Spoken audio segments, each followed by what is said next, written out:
अगर इस्लाम के कारण आतंकवाद होता, मेरा सवाल जरा समझ लीजिए, अगर इस्लाम के कारण आतंकवाद होता तो दुनिया के कौन से देश में सबसे ज्यादा आतंकवादी होना चाहिए?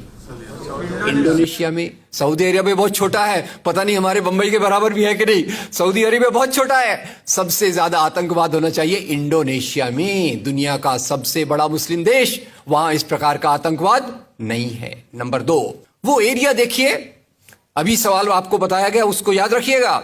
इस दुनिया के आतंकवाद से, जिसको इस्लामिक आतंकवाद कहा जाता है गलती से, कैसा कहा जाता है वो भी मैं बताऊंगा। इस आतंकवाद से मारे जाने वाले ज्यादा लोग, इससे मारे जाने वाले ज्यादा लोग हिंदू हैं, मुसलमान हैं या क्रिश्चियंस हैं? मुस्लिम हैं। इस्लाम के नाम पे आतंकवाद है, सबसे ज्यादा कौन मारा जाता है? मुस्लिम। अब तीसरी बात का ख्याल कीजिए, किस एरिया में इसका लोकेशन है? This terrorism is located in which area? तो उस एरिया की मैं 3 आपको बातें बताता हूं। उस एरिया में, जिसको मैं वेस्ट एशिया कहता हूं, पश्चिम एशिया में 3 चीजें हैं। नंबर 1, वहां रहने वालों में मुसलमान ज्यादा है, यस नो? उसी एरिया में आतंकवाद ज्यादा है, उसी एरिया में तेल का खजाना है।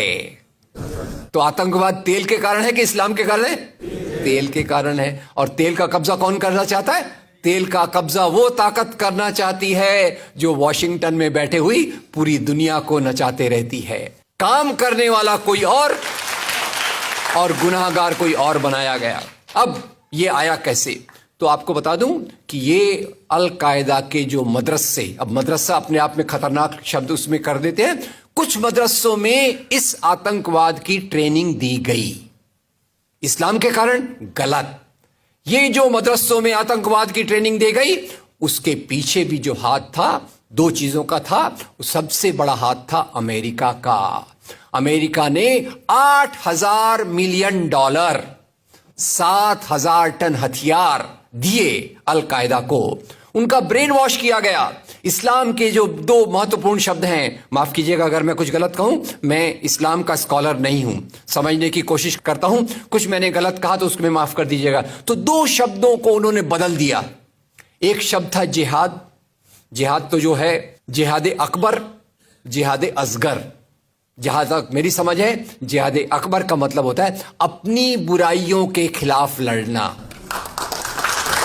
जिहाद असगर का मतलब होता है समाज की बुराइयों के खिलाफ संघर्ष करना। तो इस जिहाद शब्द का मतलब बदलकर कर दिया गया कि जो भी व्यक्ति आपसे असहमत है, जो भी व्यक्ति को, किसी को पहले काफिर लेबल करो। अब काफिर का भी एक बहुत अलग मतलब है, I won't go to the details of that. तो काफिर किसी को बोलो, उसको मारो, तो उसको जिहाद के नाम दिया गया। और ये ट्रेनिंग उन मदरसाओं में हुई जिसको अमेरिका ने पैसा दिया, अमेरिका ने सिलेबस भी दिया। और तो और मेरी समझ है, मदरसों में कुरान की ट्रेनिंग देते हैं। वो कैसे होना चाहिए वो आपके बीच में चर्चा का मुद्दा है, पर यहां जो ट्रेनिंग दी गई उसका सिलेबस वॉशिंगटन में बनाया गया।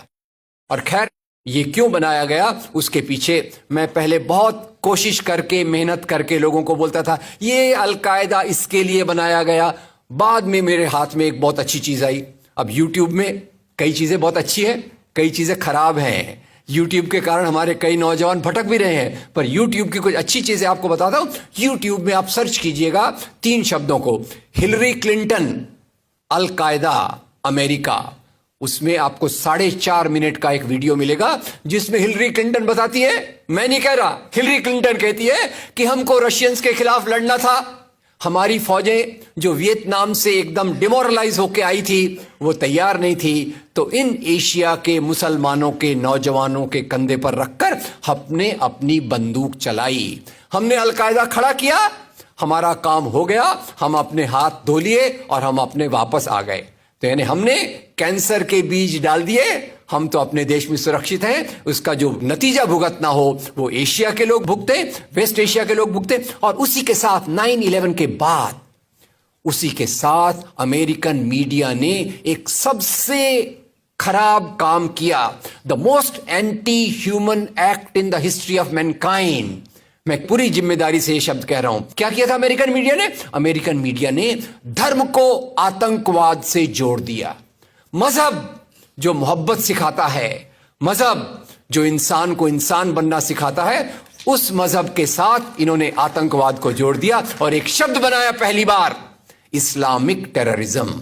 याद रखिए, दुनिया में आतंकवाद पहले भी हुआ है। याद रखिए आयरिश रिपब्लिकन आर्मी, याद रखिए खालिस्तान, याद रखिए नाथुराम गोडसे, याद रखिए इंदिरा गांधी का हत्यारा, याद रखिए राजीव गांधी का हत्यारा। आतंकवाद पहले भी हुए हैं, पर कभी भी मजहब को आतंकवाद के साथ नहीं जोड़ा गया। तो मैं मानता हूं अमेरिकन मीडिया ने अगर सबसे गंदा, सबसे एंटी ह्यूमन काम किया है तो इस जुमले का बनाना, जिसको कहते हैं इस्लामिक टेररिज्म। अब इसके पीछे इस्लाम का कोई हाथ नहीं। जिहाद शब्द का मतलब बदल दिया गया और काफिर शब्द का मतलब बदल दिया गया। यहां से ब्रेन वॉश की एक प्रोसेस चालू हुई और इसी को मैं कहता हूं, ये प्रोसेस जो चालू की, ये प्रक्रिया एक कैंसर होती है। मेरा थोड़ा मेडिकल बैकग्राउंड है, मैं जानता हूं कैंसर शुरुआत में होता है, आपने ट्रीट कर लिया तो ठीक है, जब वो फाइनल स्टेज में जाता है तो पूरी दुनिया की बर्बादी करने पे तुल जाता है। और वही बात अलकायदा के साथ हुई। अलकायदा के बाद मामला वहीं खत्म नहीं होता। तेल की प्यास, तेल की भूख बहुत बड़ी है। आप जानते हैं भारत 200 साल तक गुलाम रहा इंग्लैंड का। काय के लिए गुलाम था? क्योंकि उनको यहां का कच्चा माल लूट कर ले जाना था। After colonialism there is imperialism, और ये इंपीरियलिज्म चाहता है दुनिया के रॉ मटेरियल्स, दुनिया के रिसोर्सेस को लूटकर अपनी समृद्धि को, अपनी प्रॉस्पेरिटी को बढ़ाया जाए। और उसी के चलते उन्होंने एक और काम किया, और वो काम था इराक पे हमला। अभी ब्रेक्सिट, अभी वो कौन सी रिपोर्ट आई है, मैं नाम भूल गया उसका, जिसमें ब्रिटेन के प्रधानमंत्री जो थे उनको एक गिल्टी करार हो रहा है। वो रिपोर्ट में पहले उन्होंने तय कर लिया कि हमको इराक पे हमला करना है, बाद में आर्ग्यूमेंट ढूंढते रहे कि भाई कौन सी बात पे हम इराक पे हमला करें। तो बोले अरे इराक के पास तो वेपन्स ऑफ मास डिस्ट्रक्शन है। उस बात पे लंबी बहस चली और यूनाइटेड नेशंस, जिसको अमेरिका ने अपने जेब में रख लिया है, उसके सहारे से उन्होंने इराक पे हमला किया। और वो इराक पे हमले के कारण जो वहां की आर्मी स्ट्रक्चर था, जो फौज का स्ट्रक्चर था, वो डिस्टर्ब हो गया। एक तरफ से वो डिस्टर्ब हो गया, दूसरी तरफ से अल कायदा की आइडियोलॉजी आई और इन दोनों को मिलाकर ISIS बना।